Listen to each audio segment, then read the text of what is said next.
Pak Djamada, apa skenario hukum yang saat ini tengah disiapkan untuk klien Anda?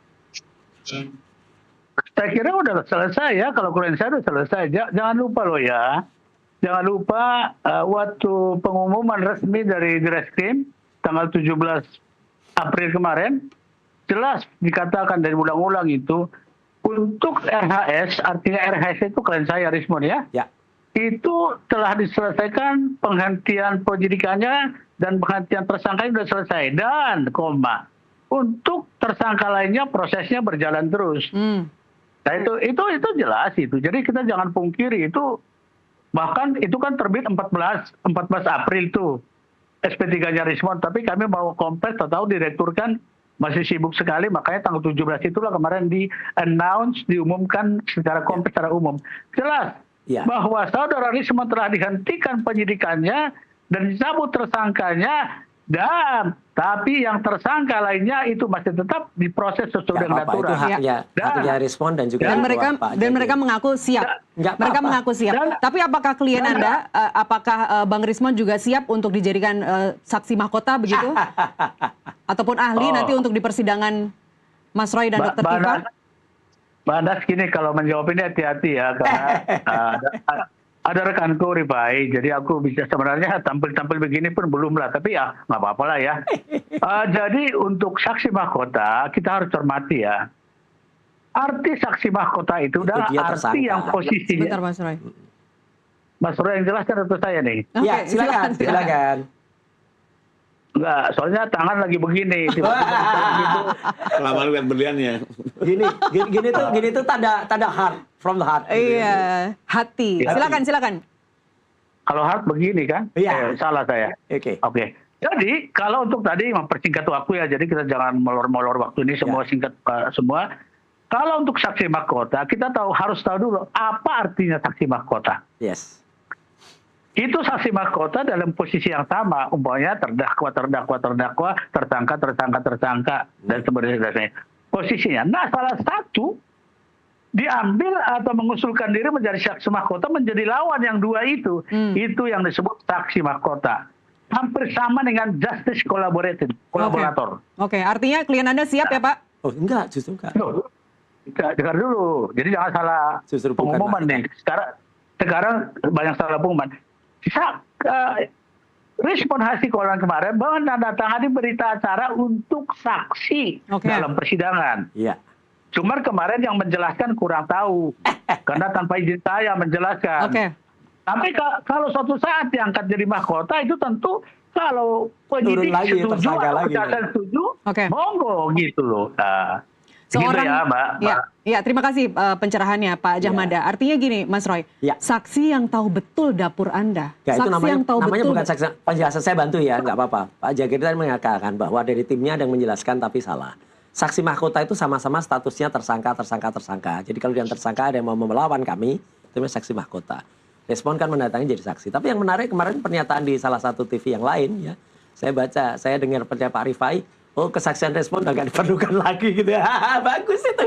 Ya memang. Kenapa karena integritasnya udah benar-benar jatuh lah. Apalagi nih barusan. Ini baru. Secara administratif. Artinya secara administratif. Lagi. Jadi gini, buat kami tidak memberi nilai juga. Ya, nggak ada nilainya. Waktu kami bikin persangkaan, kami sudah meminta ahli-ahli kan. Jadi bahkan dari ahli-ahli terkemuka gitu ya. Nah, inilah justru ahli-ahli yang menjadi pegangan dan objektif. Tidak pernah masuk dalam sengketa, mereka dari universitas ternama, objektif, nggak pernah tahu juga dengan sengketa, dan tidak pernah mau juga ke media. Karena mereka bersaksi untuk kepentingan peradilan, bukan untuk di media. Ya, nanti pada saat itu di sidang akan didengar. Nah, kalau kami persiapkan ini, bahwa nanti Pak Rismon juga memberikan kesaksian, ya itu tidak ada kaitannya mungkin dengan keahlian, tapi lebih kepada ya, kalau saya jadi penyidik, saya mungkin akan cari soal mens reanya misalnya. Tapi sebagai sudah ada diskusi, bahwa udah deh nggak usah diangkat, tapi tetap diangkat. Nah, itu kan mungkin ada niatan maksud. Lebih kurang gitu ya. Jadi fakta. Satu lagi yang keahliannya lagi. Gitu. Satu lagi yang paling penting kualitas itu aja kali Banas ya. Satu lagi yang paling penting untuk menilai kualitas kesaksiannya kualitas dia. itu.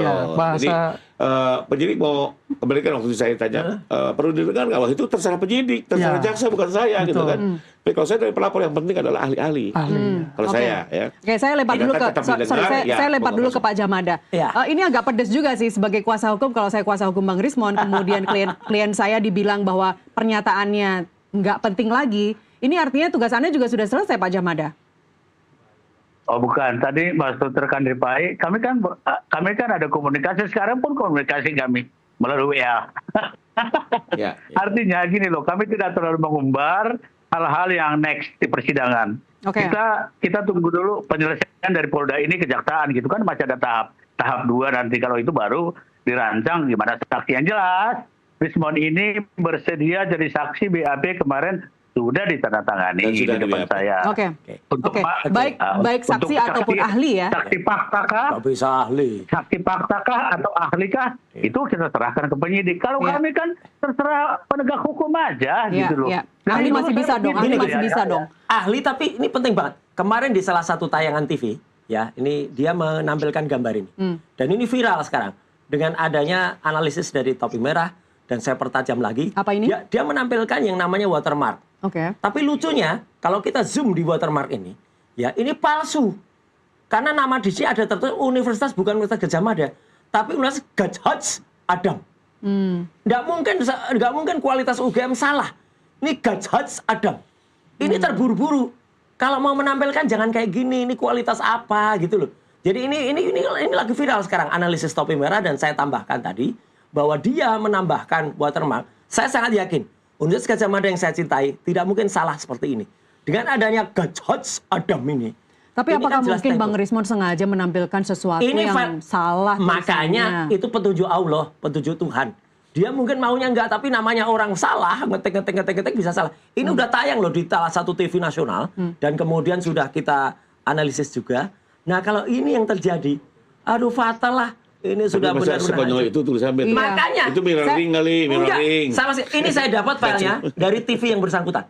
Jadi clear banget, dan ini dikirimkan oleh Rismon. Mungkin salah kirim Pak Djamada. Mungkinkah ini salah kirim? Lagi di sini. Nggak mungkin salah kirim. Pak Djamada, Pak Djamada, mungkinkah ini filenya salah kirim? Rismon, kenapa dia karena ini sangat teledor sekali kalau misalnya hanya ada tipe dalam ijazah, itu kan sangat teledor sekali. Apakah mungkin ini salah kirim, Pak Djamada? Terlalu ribut tadi, berantem, jadi kurang dengar saya diulang. Ya udah, tanyakan aja ke Rismon.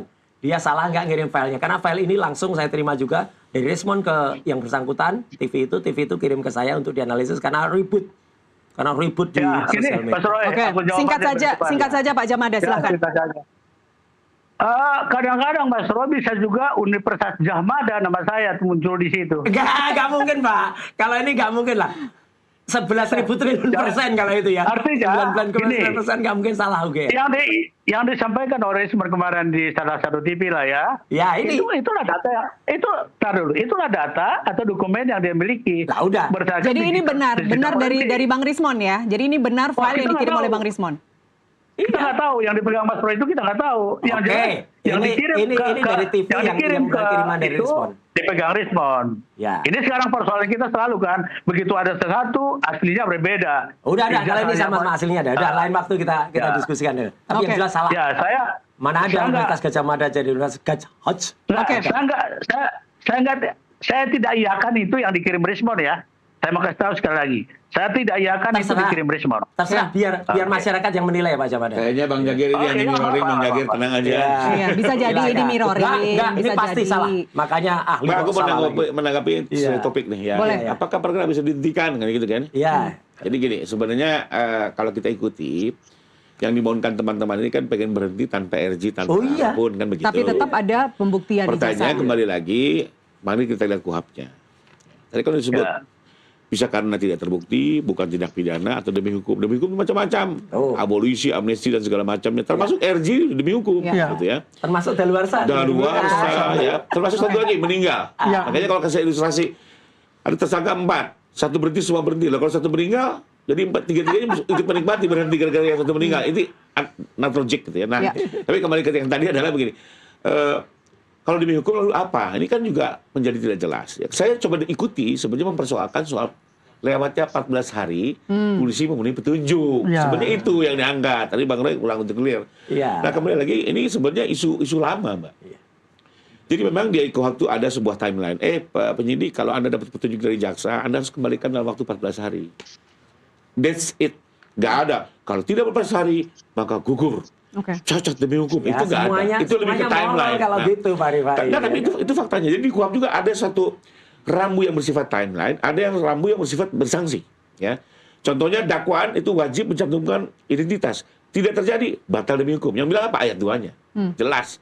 Nah ini memang ada aturan yang bersifat timeline, tapi tidak ada sanksi. Kedua, Nah, makanya kita ini lihat sudah lah menjadi nanti. praktek selama ini, Mbak. Nah, nggak bisa dong. Dan tidak mungkin juga Kebiasaan hanya salah. gara-gara terlambat 14 hari, seorang koruptor lolos, seorang pembunuh lolos. Kalau mau bicara formalitas seperti itu ya, maka selama ini ketentuan itu mohon maaf tidak begitu berjalan. Ya, kembali lagi.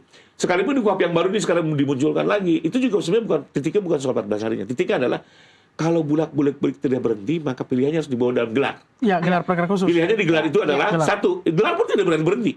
Ya. Bisa dihentikan, bisa dilimpahkan ke jaksa. Jaksa bisa dua pilihan. Dihentikan penuntutan atau jaksa tetap melanjutkan dengan barang bukti seadanya. Kenapa? Kenapa? Enggak juga, Pak. Karena tidak setiap putusan itu harus pasti dihukum. Masih ada possibility orang itu bebas atau lepas. Iya.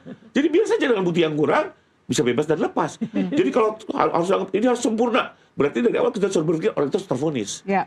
Inilah sebenarnya logika-logika yang perlu dipahami ya, bahwa betul ada masa proses pemeriksaan berkas, check and balances, tapi juga tidak sekaku itu. Jadi kalau singkatnya, apa yang dimohonkan teman-teman terkait penghentian ini, mungkin lebih hukum soal 14 hari buat saya bukan strong argument ya, bahkan boleh tanya hampir seluruh polisi se-Indonesia di Polsek, di Polres, ketentuan itu lebih kepada sifatnya Ini kan timeline kasus dan tidak ada Kalau saya mungkin bisa